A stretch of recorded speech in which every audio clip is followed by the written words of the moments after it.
نؤمن به ونتوكل عليه ونعوذ بالله من شرور أنفسنا ومن سيئات أعمالنا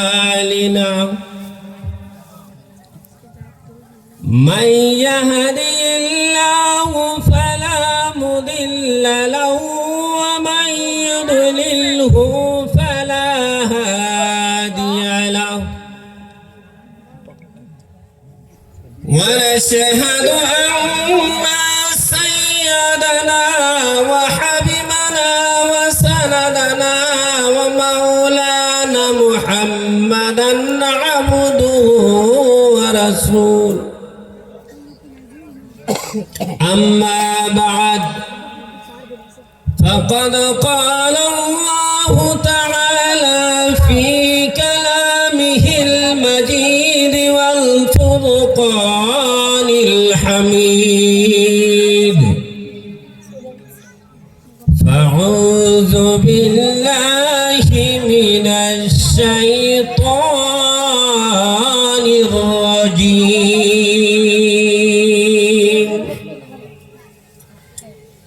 يا أيها الذين آمنوا قوا أنفسكم وأهلكم نارا القرآن فقال النبي صلى الله عليه الصلاة والسلام عن عائشة رضي الله تعالى عنها يقول يحشر الناس يوم القيامة عوفة غرالا قال يا رسول الله الحديث যা হয় আজকের এই জালিসুর রহমানের মাননীয় সভাপতি সাহেব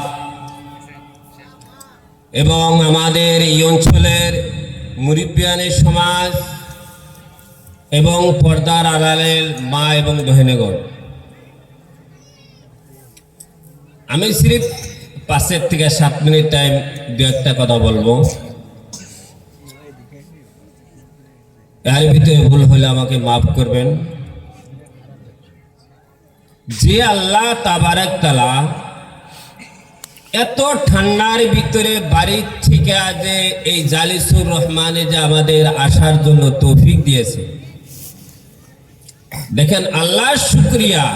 কোন ভাই যদি নিয়ত করছেন যে খামারগা ঈদগায় যে আজকে ধর্মীয় সভা আছে, সবার নিয়তে যে ভাইটা বাড়ির থেকে বাহির হয়েছেন, প্রত্যেকটা কদমে কদমে আল্লাহ তাবারক তাআলা ওই ভাইজানের 10টা নেকি লিখে দিয়েছে। বলেন সুবহানাল্লাহ। সুবহানাল্লাহ।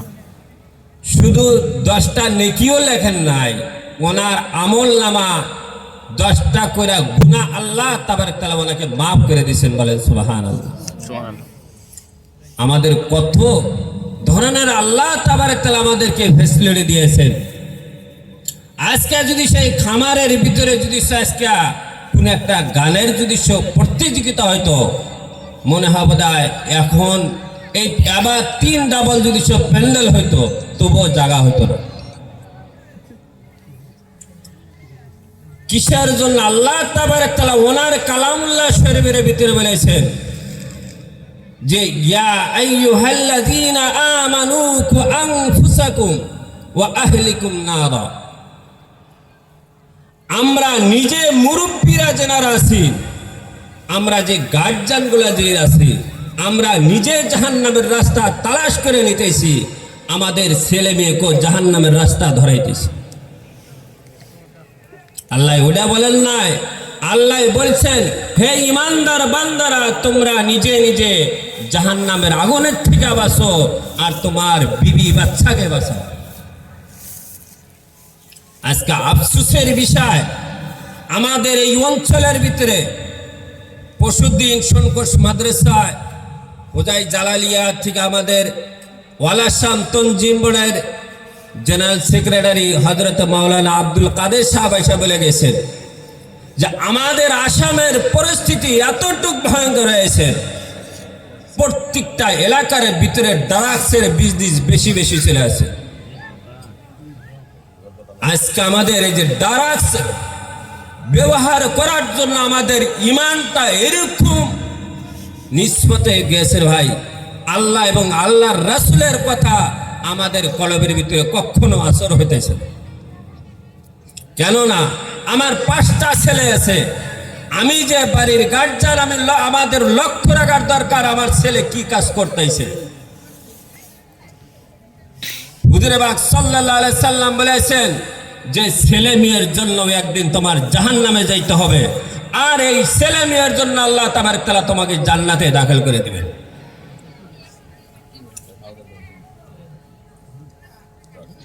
আল্লাহর তাবারক তাআলার এক ওলি একদিন ময়দানে হাসরের ভিতরে ঘুরতে ঘুরতে যখন জান্নাতের নিকটে গেছেন, যায় দেখে একটা বুড়িমা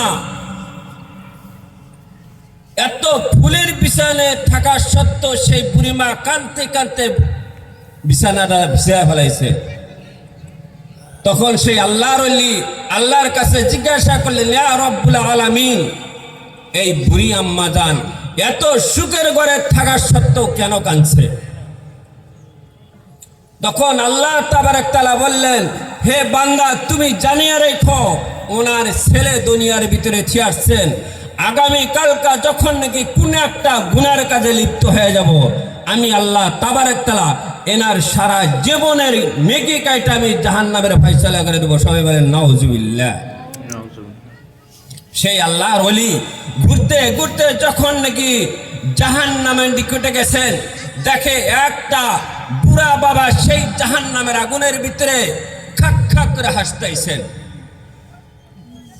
তখন আল্লাহ তাবারক তাআলা সেই ওলি জিজ্ঞাসা করলেন, ইয়া রব্বুল আলামিন, আপনি আমাকে বলে দেন এই বুড়া বাবা এত কষ্ট থাকা সত্ত্বেও কেন হাসছে? তখন আল্লাহ তাবারক তাআলা বললেন, হে বান্দা, তুমি জানিয়ে রাখো এনার ছেলে এবং মেয়ে দুনিয়া রাখছেন, আগামী কালকা যখন নাকি মক্তব বা মাদ্রাসায় যখন যাব, আগামী কালকা যখন মক্তব বা মাদ্রাসা যায় যখন নাকি আউযু বিল্লাহি মিনাশ শাইতানির রাজীম বিসমিল্লাহির রহমানির রহিম। যখন নাকি আউযু বিল্লাহির বিসমিল্লাহ তেলাওয়াত করবেন, আল্লাহ তাবারক তাআলার সেই বুড়া বাবার জীবনে যত গুনাহ করেছেন সম্পূর্ণ গুনাহ আল্লাহ তাবারক তাআলা মাফ করে জান্নাতে দিয়ে দেবেন। বলেন সুবহানাল্লাহ। সুবহানাল্লাহ। তাহলে নিশ্চয় আমাদের প্রত্যেকটা গার্জিয়ানের দরকার আছে যে আমার ছেলে মেয়ে কোন রাস্তায় দিলে আমি জান্নাত কামাই করতে পারবো, সেই রাস্তায় আমাদেরকে চলার দরকার আছে। ভাই মুহতারাম দোস্ত বুজুর্গ, বলার অনেক আছে। আল্লাহ তাবারক তাআলা আপনাদের দোয়া আশীর্বাদে কিছু বলার জন্য শক্তি দিয়েছেন। টাইম সংকীর্ণ থাকার জন্য এতটুকুই আমি বলে শেষ করলাম। ওয়া আখিরু দাওয়ানা আলহামদুলিল্লাহি রাব্বিল আলামিন।